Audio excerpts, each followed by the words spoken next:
La meditación que vamos a hacer ahora es no importante, sino lo que le sigue. Importantísimo. Es una reflexión sobre el pecado.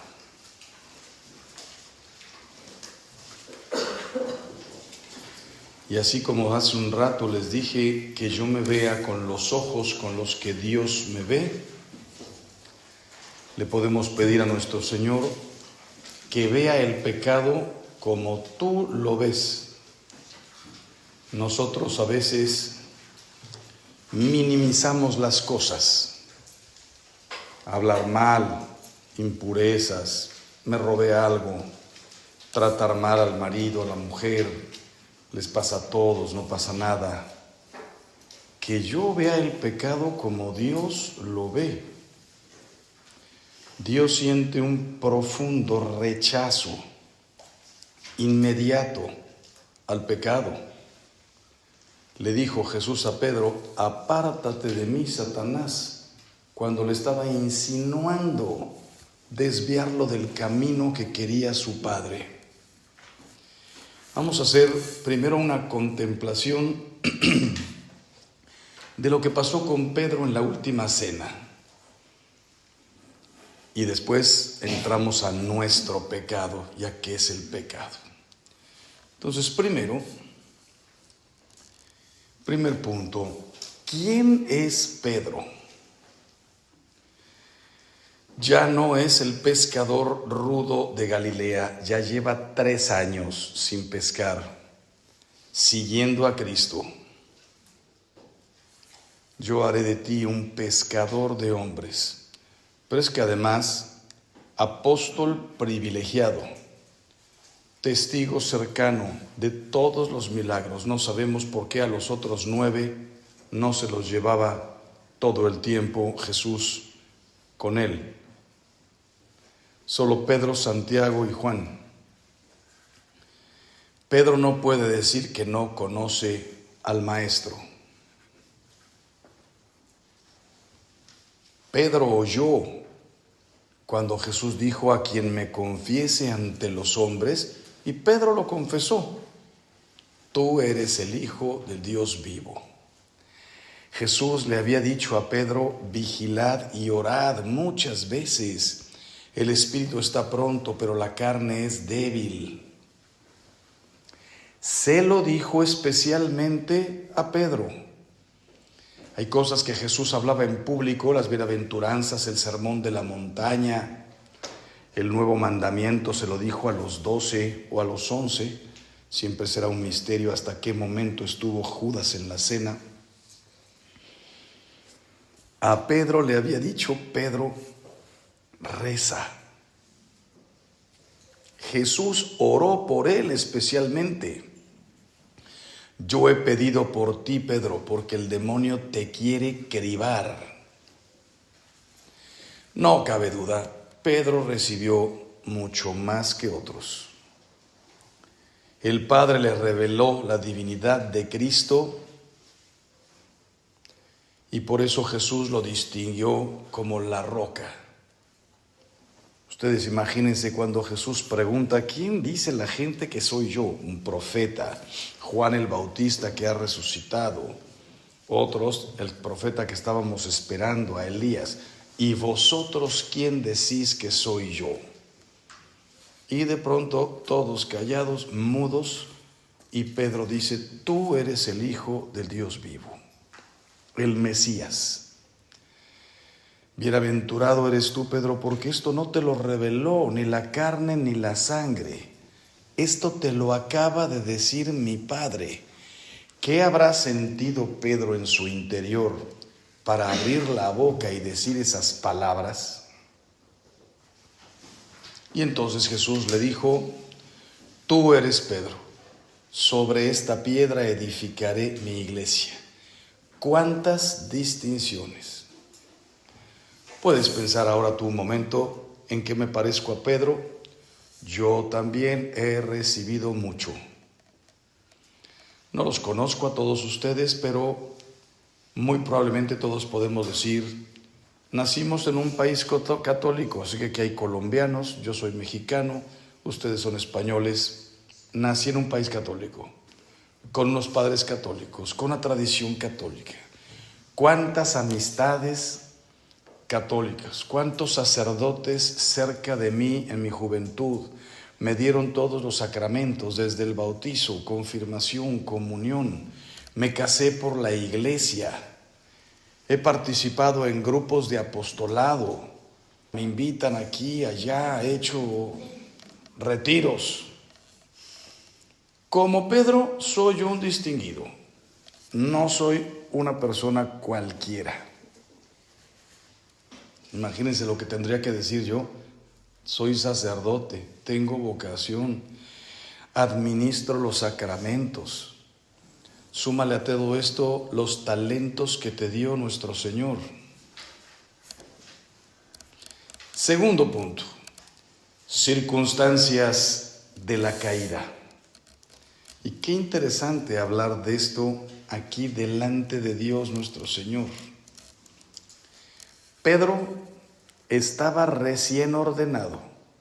Les acababa de decir, haced esto en conmemoración mía. Acababa de comulgar el cuerpo y la sangre de Cristo. Acababan de oír el mandamiento del amor, les había lavado los pies, habían hecho todo el rito de la cena de 2000 años, de la de Moisés, la alianza. El maestro lo acababa de prevenir. Cuidado, Pedro, reza. Esta noche me negarás 3 veces. Sigue sin entender. Pedro acababa de ser ordenado sacerdote, pero seguía siendo un hombre. Yo fui ordenado sacerdote, tú recibiste el sacramento del matrimonio, y aunque hayas dicho, prometo amarte y respetarte en lo próspero y en lo adverso, en la salud y en la enfermedad, todos los días de mi vida, sigues siendo un hombre, una mujer. Yo sigo siendo un hombre con todas las gracias que he recibido. Pedro seguía siendo un hombre. Y vaya que lo demostró. Tercero, ¿por qué cae Pedro? Se expone temerariamente al peligro, no se aparta de la tentación. Salieron todos corriendo de Getsemaní y va él y se mete a donde están los soldados, donde están todos los enemigos de Cristo. ¿Qué tendría que haber hecho? No lo sé.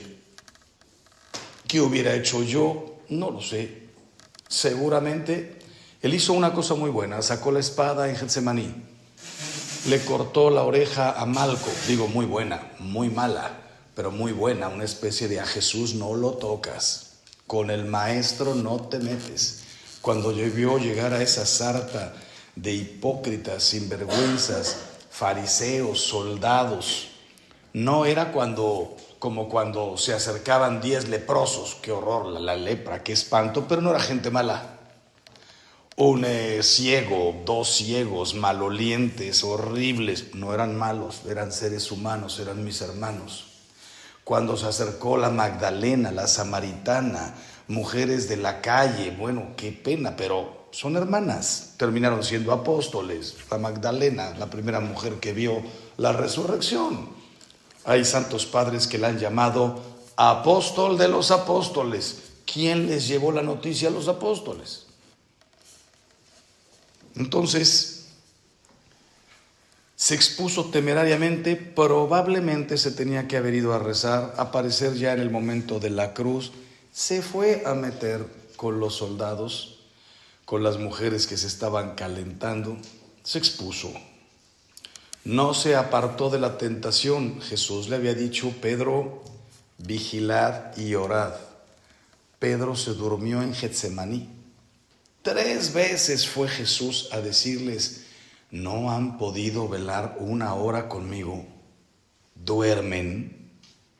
Vigilad y orad, el espíritu está pronto, pero la carne es débil.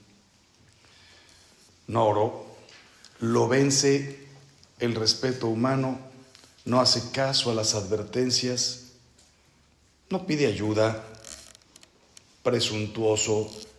Imagínense que en la cena, en lugar de decir, aunque todos te abandonen, yo jamás te abandonaré, él podría haber dicho, Señor, no permitas que caiga, no permitas que te falle, no me dejes ser un escándalo entre los 11, los 12, ahí pensaban todavía que Judas era bueno. No, es presuntuoso. No se basa en la gracia de Dios, sino en sus fuerzas. Aunque todos estos te nieguen, yo sí puedo. ¿De dónde? Yo soy un tipazo. Ahora piensa en ti. ¿En qué te pareces a Pedro? ¿Descuidas tu oración? ¿De plano no rezas? ¿La Eucaristía cuando se pueda? ¿Voy por cumplir? ¿No trato de aumentar mi vida de gracia, es decir, mi amistad con Dios? Sé en qué parroquias hay adoración perpetua, pero yo no lo necesito. Yo puedo ser un cristiano de a pie. No me comprometo. Me atrae más el mundo. Me puedes invitar a las 12 de la noche, a la 1, a las 2 y a las 3 a una marcha, a ir de bar en bar, jamones, chorizos, quesos, vinos, a todo le entro, a lo que me invites. Invítame a adoración, no puedo. Adoración a las 11 de la noche, qué desastre. Se me cierran los ojos, qué flojera. Misa de Navidad a las 11, no hombre, me muero. Una peregrinación a Lourdes, a Montserrat, no, están lejísimos. En cambio a Mallorca, en cambio a Puerto Banús, en cambio... Así somos. Cosas que deberíamos hacer, las descuidamos y cuando nos damos cuenta, no tenemos fuerzas. Juan vivió una escena parecida. La Virgen le pidió a San Juan que la llevara al Vía Crucis. La verdad es que San Juan tendría que haberle dicho, estás loca. ¿Cómo se te ocurre? Ahora nos agarran a pedradas, a mí me van a descubrir. Llevo 3 años siguiendo al maestro. A ti se van a dar cuenta de que eres la madre, a ver si no te hacen algo por haberle inculcado a tu hijo que él es el hijo de Dios. Hasta estarían pensando ellos que esta mujer no puede ser sincera y decirle, tú naciste de mi vientre, déjate de historias, ¿cómo que eres el hijo de Dios? No, María sí sabía. María sí sabía que ahí no había intervenido nadie más que el Espíritu Santo y el sí de María. ¿Cómo explicárselo a los demás? Y en el Vía Crucis, Jesús ya coronado de espinas, ya golpeado, ya ensangrentado, bañado en sangre y flagelado.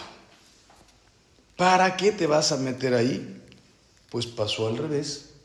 Antes de que a Jesús le hicieran de todo, Pedro se fue a meter ahí, se puso en peligro, no había rezado. Y miren, siendo honestos, si en lugar de Pedro ese día hubiera sido yo, probablemente hubiera respondido igual. Yo no soy mejor que Pedro. Si yo hubiera visto la espada, los guardias y una mujer fastidiosa al lado diciendo, habla como Galileo, este es de ellos, me hubiera puesto a temblar y hubiera dicho, no conozco a ese hombre. De hecho, cada vez que en tu vida cometiste un pecado mortal, habiéndote sonado la espía en la conciencia, esta relación con este hombre está mal, con esta mujer está mal, esto que acabas de robar, poco o mucho, esto que acabas de decir, un falso testimonio, una crítica horrible de una persona, tu conciencia te lo dijo y lo hiciste. De alguna manera fue decir, por Dios, mujer, no conozco a ese hombre. Todos los que hayan tenido una juventud así medio revuelta, medio marchosa, medio juergas, novios, Cada quien sabrá, algunos a lo mejor hasta probaron la droga. Para ese tiempo, cuando ustedes eran jóvenes, ahora sí que ni siquiera era un escándalo. Nos estalló en las manos.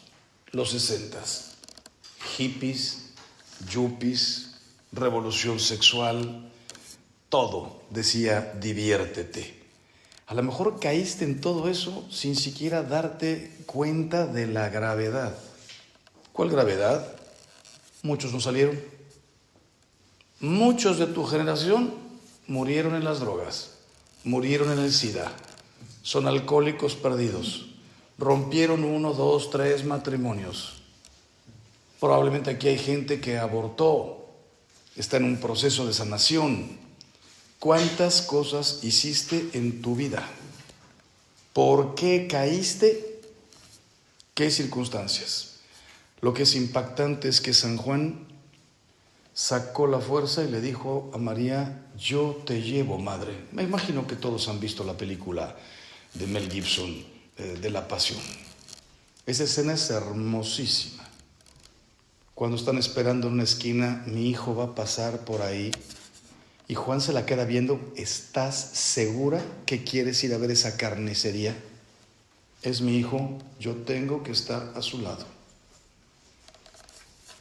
Juan se armó de valor, del valor que le faltó a Pedro. Probablemente Juan sí había estado rezando. Pero no termina esto aquí. La misericordia de Dios es inmensa. Dice el Evangelio que inmediatamente que se logró librar de esos soldados y de esas mujeres, dice, y saliendo flebit amare, lloró amargamente. ¿Qué hice? Hay una tradición, solo Dios sabe si es real. Dicen que a Pedro lloró tanto esos días, viernes, sábado, probablemente hasta que vio a Jesús resucitado, que le quedaron los surcos marcados para siempre. ¿Será verdad? No lo sé. Lo que sí sé es que le quedó marcada para siempre el alma. Cuando lo van a crucificar, dice, no soy digno de morir como mi Señor, crucifíquenme de cabeza. ¿Sería el recuerdo de lo que había hecho? Híjole, yo a veces pienso, ¿cuántas veces he negado al Señor? No es la misma circunstancia. No fui yo soberbio, no dije yo soy mejor que los demás, pero si me pongo a recordar desde mis 14, 15 años, cuántas barbaridades, hasta que Dios me agarró de su mano. Y agarrado de su mano, cuántas veces he traicionado mi conciencia, diciendo algo que no tenía que haber dicho, juzgando a una persona, esquivando alguna situación, compromiso de trabajo, escudándome en cansancios. Cada quien sabe. Pero Pedro lloró amargamente. Segundo, comprendió con la gracia de Dios su insensatez y como el hijo pródigo entró en sí. Esa es otra escena espectacular. El hijo pródigo sentado junto a unos cerdos y no le dejaban, no digo comerse los cerdos, ni las algarrobas de los cerdos. ¿Qué estoy haciendo aquí? En la casa de mi padre tengo pan, servicio, agua, una habitación, cariño. ¿Comprendió el hijo pródigo su insensatez? Lo comprendió también Pedro. Solamente que Pedro debería sentir incluso en su interior el te lo dije. Me lo dijo en la cena, me lo anunció, me lo avisó. Y yo seguía diciendo, aunque todos te traicionen, yo no. Yo valgo, yo soy más que estos. ¿Cómo lo verían Juan, Santiago, Andrés? ¿De qué habla este? ¿Cómo se atreve a decir, aunque estos te traicionen, yo no? Es una pena pensarlo, pero a lo mejor hasta justo acabando de comulgar, justo acabando de ser sacerdotes, ordenados, ya tendrían malos pensamientos en su cabeza. Otra vez Pedro el presuntuoso. Otra vez este tío pensando que es más que todos nosotros. A lo mejor por culpa de Pedro hasta se mancharon inmediatamente las conciencias recién lavadas de los 11. Comprendió su insensatez. Tercero, lloró sus pecados. Uno por uno fueron golpeando su corazón.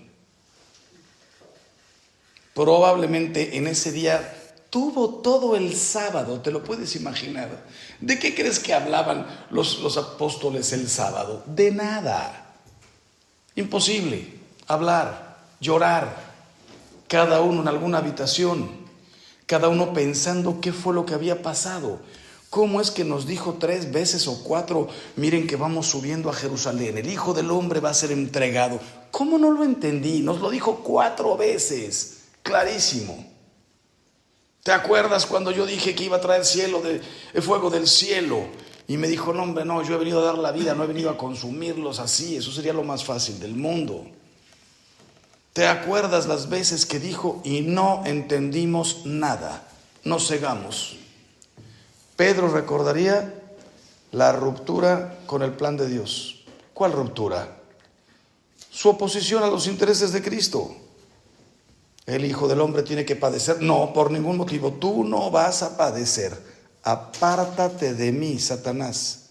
Tus intereses son diferentes a los de Dios. Imposible juzgar a Pedro.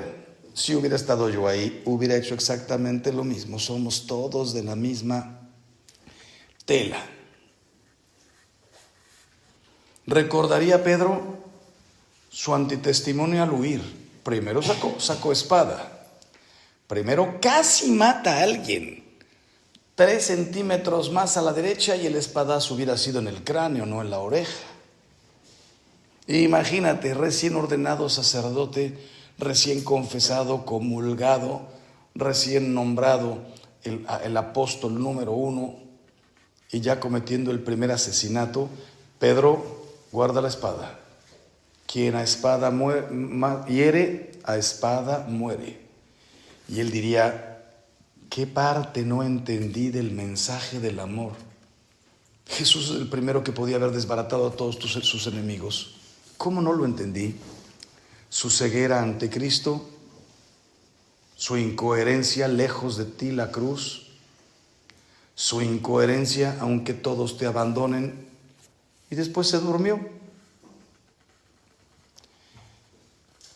Cuarto, después de la caída, el domingo de resurrección, lo veremos al frente del colegio apostólico como Cristo lo quería, decidido a pagar con amor su desamor. Es el primero que sale corriendo al sepulcro junto con Juan. Vaya que Juan reconoce la primacía de Pedro, que como Juan era más joven, corrió más rápido. Ese discípulo llegó primero al sepulcro, pero no entró. Se esperó a que llegase el jefe.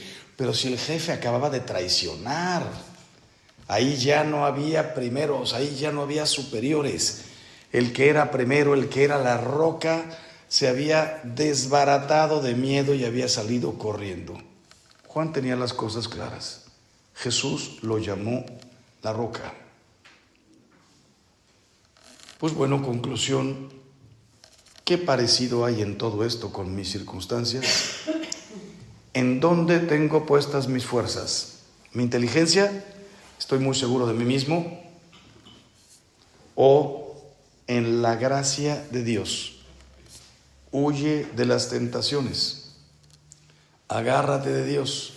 Reza. Traes problemas conyugales, traes problemas de trabajo, traes problemas de oración con algún compañero, estás casado, casada y tienes una mosca haciéndote ruido. En cualquier momento puedes caer. Si les conté ayer que mi primer programa de televisión fue el Congreso Nacional Español de Sacerdotes Casados, el pobre superior no veía ni cómo apagar la televisión. Dice, salen del noviciado, el primer programa que ven, Congreso de Curas Casados. Después Pedro escribirá: el león anda rondando, buscando a quien devorar.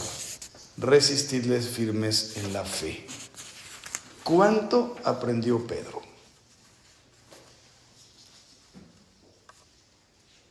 Dicho esto, cerramos esta contemplación de la escena y vamos a la parte más teórica. Yo hablo despacio para que el Espíritu Santo vaya sembrando en tu conciencia y en tu corazón estas palabras.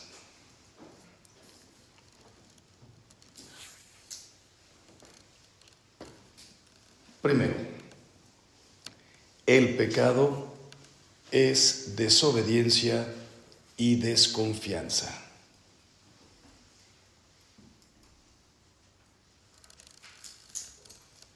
Todo comenzó con Adán.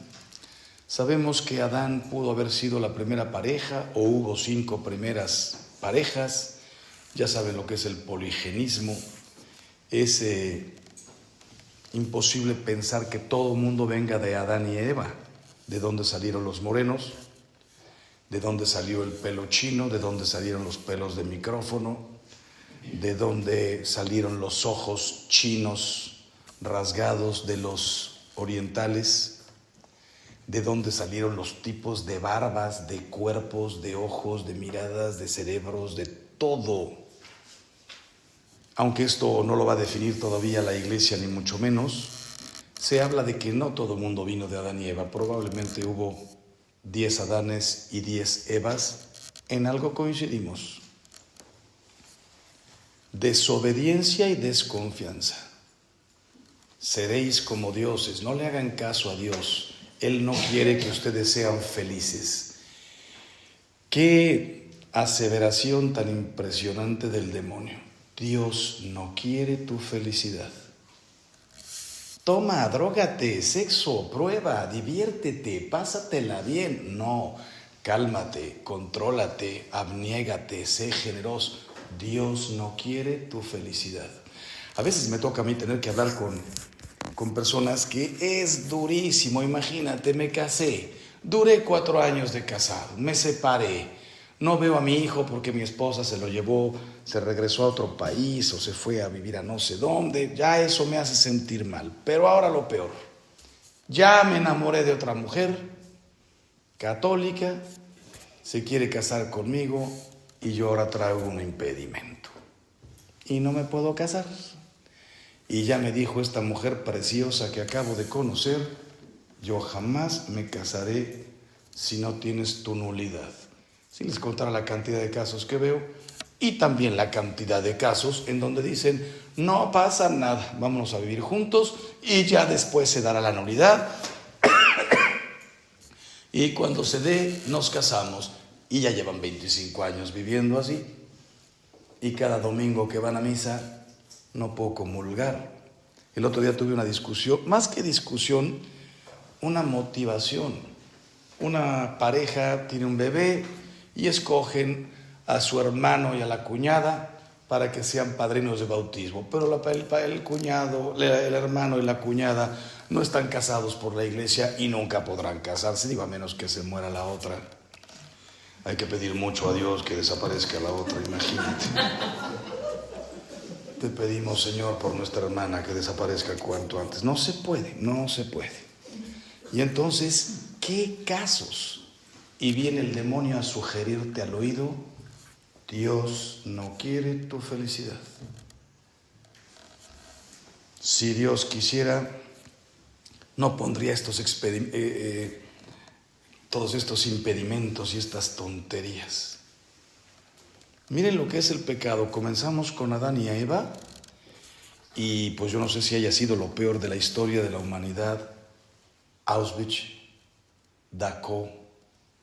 No sé si te ha tocado ir a Polonia. Yo he ido 5 veces a todo lo de Faustina Kowalska, lo de la misericordia. Por cierto, me he hecho un comercial.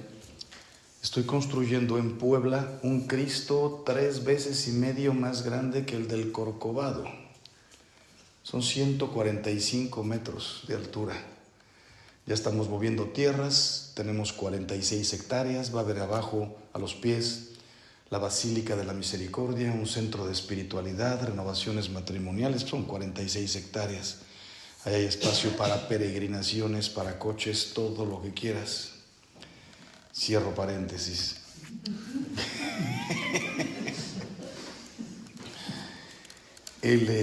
Por ir a la Misericordia, fui a Auschwitz. Cuando ves los cuartos, las habitaciones, los encierros, la pared donde los fusilaban, la comida que les daban, nunca uses la palabra alemán, no eran alemanes, eran nazis, porque es como decir que todos los mexicanos somos narcos. No fueron los alemanes, fue un partido, un tipo de persona. Sí, alemanes, pero nazis. Les preparaban la comida y delante de ellos escupían dentro de la comida y hacían otras cosas peores. ¿En qué momento caímos tan bajo?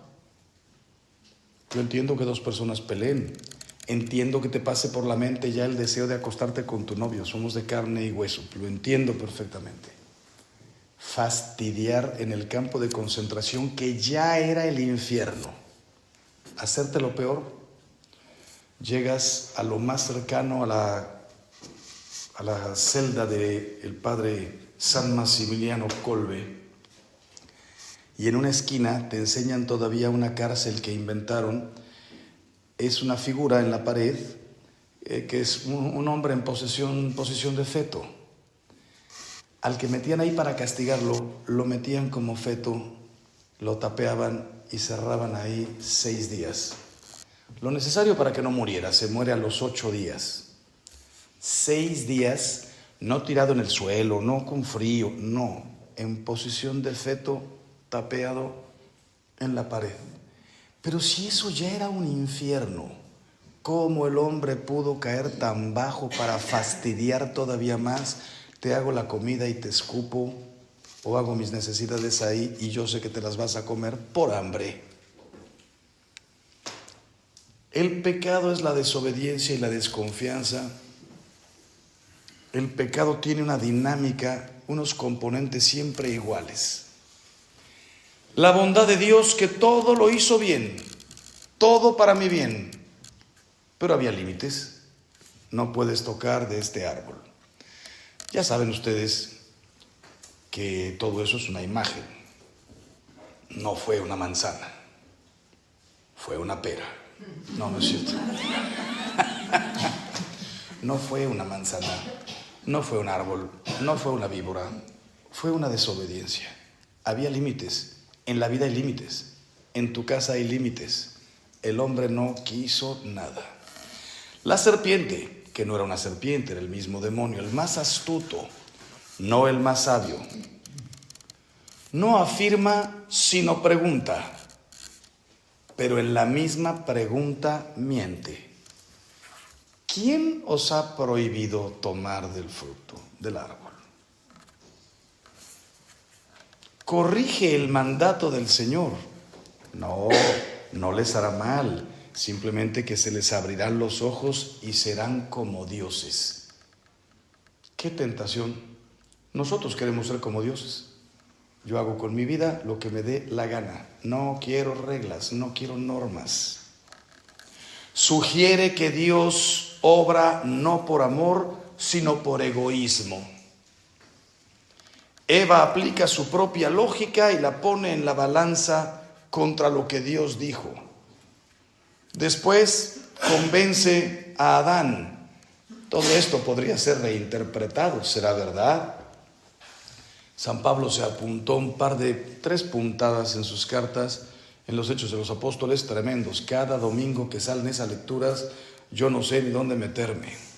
Primera, dice San Pablo, las mujeres en la iglesia, cállense. Tal cual. ¿Cómo pudo decir eso? El que había dicho la caridad todo lo puede. Sí, pero también San Pablo no se convirtió inmediatamente.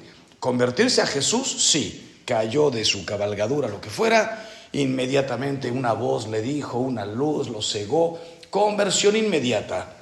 pero conversión humana de todas las tradiciones que tenía San Pablo. Después de convertido, seguía sabiendo, la mujer es un ser de segunda clase. La mujer no comenta nada en la sinagoga, somos los hombres. Le llevó a San Pablo todo un camino, y por eso dice, la mujer tiene que obedecer al hombre, porque Eva fue la que pecó y después pervirtió a Adán. Ahorita no te lo diría nadie. Tenemos que reinterpretar todo esto. Caímos, somos iguales, los dos caímos. Por primera vez el ruido de los pasos de Dios trae miedo. Adán, ¿dónde estás? Me escondí de Dios, pero si nosotros quisiéramos verlo. Me escondí, temor, vergüenza, desnudez. Hice lo que no tenía que haber hecho. Antes era un motivo de gozo. Dios bajaba a pasear con ellos en el paraíso. ¿Qué significará eso? Les hablaba. Lo veían de alguna manera. No existía el mal. Ahora quieren huir y esconderse. ¿Dónde estás? ¿Qué conflictos entran en el mundo por el pecado? Entonces, el pecado es desobediencia y desconfianza. Segundo, el pecado es una realidad que nos acecha todos los días. Todos los días. También a mí me puede afectar la pérdida del sentido del pecado. ¿Y eso qué es? Dice Jesús, cuando vendrá el Paráclito, los convencerá del sentido del pecado. Toda la parte moral, pero estoy hablando de cosas graves, el aborto, la eutanasia, y mañana hablaremos de ideologías. Nada es pecado. En Italia sacaron una película buenísima hace 25 años, digo, malísima, pero divertidísima. Se llamaba Chi te l'ha detto. ¿Quién te lo dijo? No te puedes acostar con tu novia. ¿Quién te lo dijo? No puedes probar la droga. ¿Quién te lo dijo? No, la verdad es que era penoso. Salías del cine partido de la risa. Decía el Papa Benedicto, estamos viviendo la dictadura del relativismo. No existe la verdad. No existe.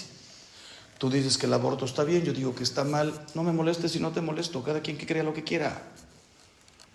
Yo digo que la boda entre dos hombres, entre dos mujeres, está mal. Tú dices que está bien, no me molestes y no te molesto. Cada quien crea y piense lo que quiera.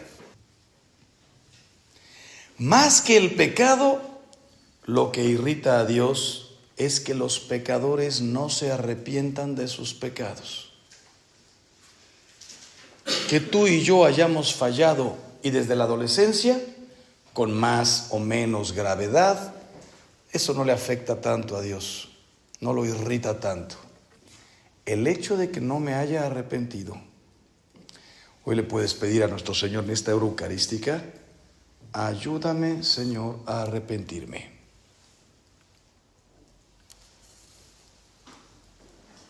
Decía San Agustín, el demonio es un perro encadenado, bien encadenado. Simplemente no te le acerques. Ve de qué tamaño es la cadena y no te le acerques. No la va a romper jamás, no puede. No está por encima de tu libertad, no es superior a Dios. Pero acércate y vas a experimentar su mordida.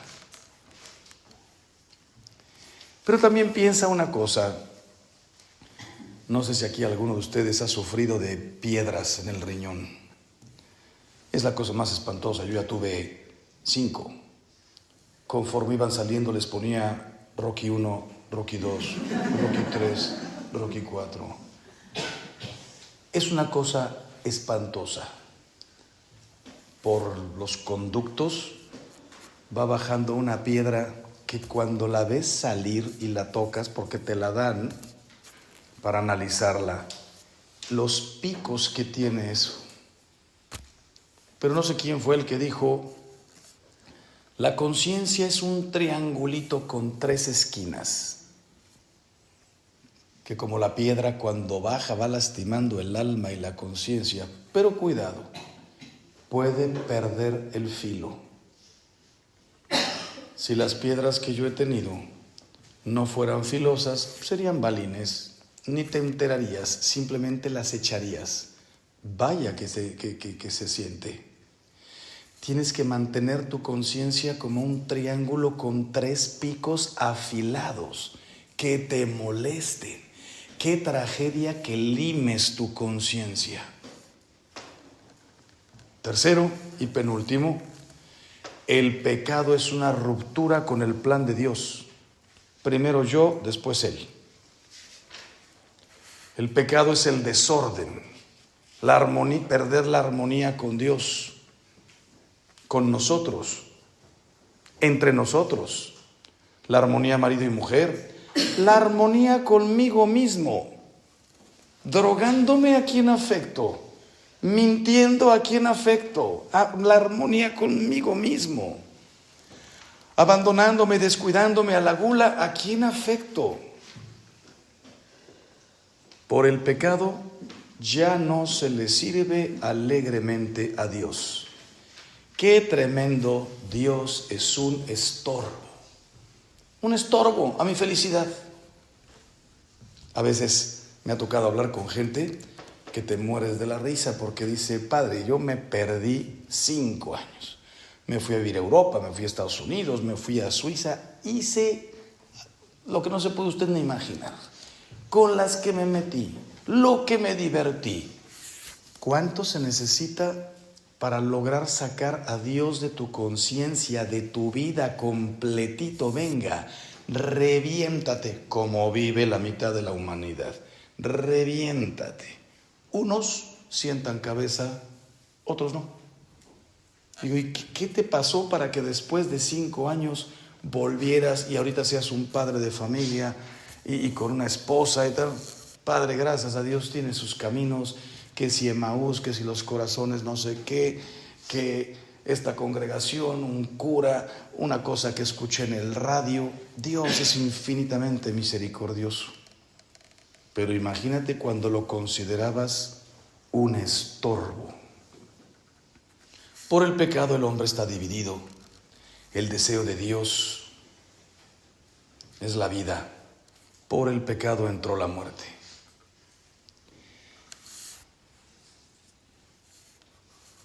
Cuarto y penúltimo,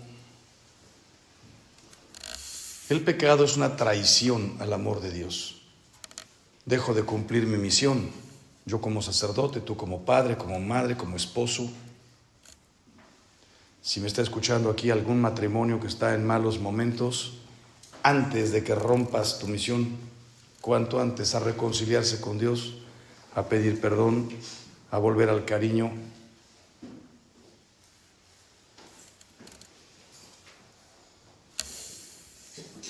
Consecuencias del pecado, y es lo último. Adán y Eva perdieron la gracia, tú y yo también. Miedo de Dios. ¿Te imaginas estar muriendo en tu cama y no querer ver a Dios? No estoy listo. Si yo me muriera ahorita, no sé si me iría al infierno. Qué miedo, que no venga Dios ni de broma. Ni de broma. ¿Cuánto de nuestro trabajo, misión, es devolver a la gente la bondad de Dios, que confíen en Él? La gloria de Dios es el hombre plenamente vivo. Consecuencias del pecado, se destruye la armonía, unión entre hombre y mujer. El pecado se propaga, desasosiego, inquietud. El pecado se institucionaliza. No es nada más de que, ay, cometí un pecadín. Hoy el pecado es institucional, se ve en la calle. Pues bueno, los dejo con esta reflexión, que terminen ustedes aquí solitos delante de la Eucaristía, reafirmando cuál debe ser tu actitud ante el pecado.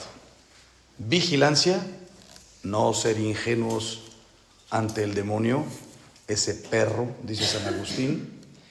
Rechazo absoluto como el mal de los males. No quiero pecar. Ya sé que todos los días se me escapan 7 pecaditos, sí, que sean pensamientos, un mal deseo del cual después me arrepiento, una mala mirada que corrijo cuanto antes y ya está. No al pecado mortal, consentido, querido, aceptado. Renovar, fortalecer, despertar una voluntad eficaz y práctica para no cometerlo más. Esto se puede, pues dicen los santos, antes morir que ofenderte.